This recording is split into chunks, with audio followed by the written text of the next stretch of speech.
Devant toute personne qui semble inanimée, la première chose à faire est de la solliciter par des questions et des ordres simples. Régis, est-ce que tu m'entends? Ouvre les yeux. Serre-moi la main. La victime ne répond à aucune question et ne réagit à aucun ordre. Elle est inconsciente. Il faut immédiatement libérer ses voies aériennes et s'assurer qu'elle respire. Didier, dépêche-toi, viens vite. Pour cela, basculer la tête de la victime en arrière tout en élevant le menton, ce qui va permettre le passage de l'air. La tête doit être maintenue dans cette position pour contrôler la respiration. Aucun mouvement respiratoire n'est visible, aucun souffle n'est perçu au niveau de la bouche pendant les 10 secondes qui suivent. La victime ne respire pas. Elle est en arrêt cardiaque, le sang ne circule plus dans l'organisme. Il faut alerter les secours le plus rapidement possible car elle présente une détresse vitale. Oui. Tu vas aller appeler le 15, tu leur dis qu'on est face à un homme d'environ 30 ans qui est inconscient et qui ne respire pas, qu'on fait le massage cardiaque, il y a un défibrillateur dans le vestiaire, tu le ramènes, on est 3 avenue de Paris à Rennes au gymnase.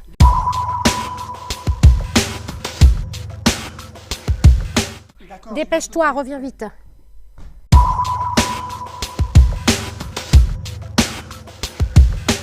Il faut immédiatement faire circuler le sang dans l'organisme à l'aide de compressions thoraciques. Le talon d'une main est placé au centre de la poitrine, sur la moitié inférieure du sternum. C'est l'endroit le plus adapté pour que le geste soit efficace.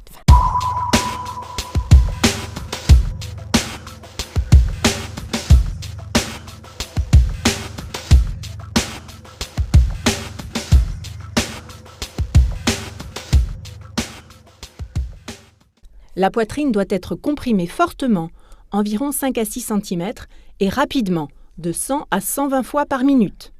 Il ne faut pas décoller les mains de la poitrine entre chaque compression, et le thorax doit reprendre sa forme initiale.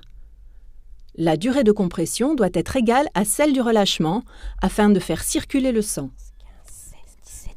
Après avoir réalisé 30 compressions thoraciques, il est nécessaire d'effectuer un bouche à bouche dans le but d'apporter de l'air dans les poumons. Pour cela, maintenir la libération des voies aériennes, assurer l'étanchéité des insufflations d'air en couvrant largement la bouche ouverte de la victime et en lui pinçant le nez, souffler de façon progressive et suffisante pour que la poitrine commence à se soulever, 1 seconde environ. La durée totale de ces 2 insufflations ne doit pas excéder 5 secondes afin de ne pas retarder la reprise des compressions thoraciques. En cas d'impossibilité physique pour réaliser le bouche à bouche, les compressions thoraciques doivent être poursuivies. Le défibrillateur cardiaque analyse l'activité électrique du cœur et délivre un choc électrique si le cœur est en fibrillation. Il doit être mis en place dès qu'il est disponible, en interrompant le moins possible les compressions thoraciques. Ces défibrillateurs cardiaques sont utilisables par tous et accessibles dans les lieux recevant du public, par exemple les grands magasins, gares, aéroports, parfois sur la voie publique. Une fois mis en place et allumé, l'appareil est automatique et donne des consignes vocales sur la chronologie des étapes à suivre. Il faut appliquer les consignes données par l'appareil. Restez en alerte. Préparation du choc en cours. Reculez-vous. Ne touchez pas le patient. Choc en cours. Choc délivré. Pratiquez le massage cardiaque. Que le choc électrique ait été délivré ou non, il faut reprendre immédiatement les compressions thoraciques, alternées avec les 2 insufflations, jusqu'à l'arrivée des secours ou la reprise d'une respiration spontanée.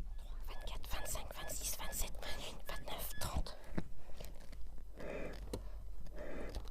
Continuez les soins. 2, 3, 4, 5, 6, 7, 8, 9, 10, 11, 12, 13, 14, 15, 16, 17, 19, 20, 21, 23, 24, 25, 26, 27, 28, 29, 30. Continuez les soins. 1, 2, 3, 4, 5, 6, 7, 8, 9, 10, 11, 12, 14, 15, 16, 18, 19, 20, 22, 23, 24, 25, 26, 27, 28, 29, 30. Continuez les soins.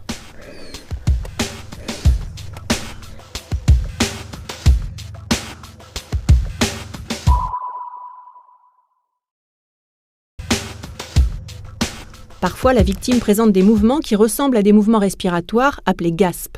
Ils sont lents, saccadés, sans efficacité puisqu'ils ne permettent pas le passage de l'air dans les poumons. Malgré les apparences, la victime est en arrêt cardiaque, il faut commencer les compressions thoraciques.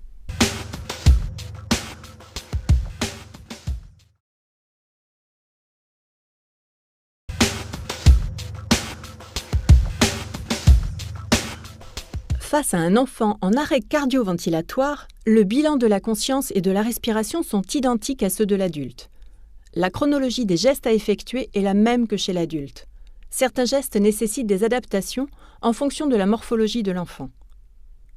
Seul le talon d'une main est placé sur la moitié inférieure du sternum. Le sauveteur comprime le thorax sur environ un tiers de son épaisseur. Le reste de la prise en charge est identique à celle de l'adulte, avec une alternance de 30 compressions thoraciques et 2 insufflations. Selon la morphologie de l'enfant, les électrodes sont soit posées comme chez l'adulte, soit différemment. Une électrode sur la poitrine, l'autre dans le dos.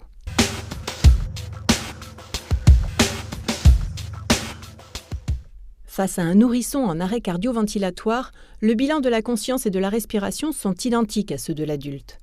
La tête du nourrisson est placée en position neutre, menton relevé. La chronologie des gestes à effectuer est la même que chez l'adulte, cependant, certains gestes doivent être adaptés. La pulpe de 2 doigts est placée dans l'axe du sternum, sur la moitié inférieure. Le sauveteur comprime le thorax sur environ un tiers de son épaisseur. Le sauveteur englobe avec sa bouche la bouche et le nez du nourrisson et souffle prudemment jusqu'au début du soulèvement du thorax.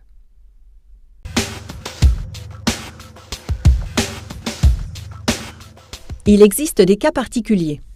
Parfois, il est nécessaire de raser une personne à l'emplacement de pose des électrodes pour une meilleure adhérence.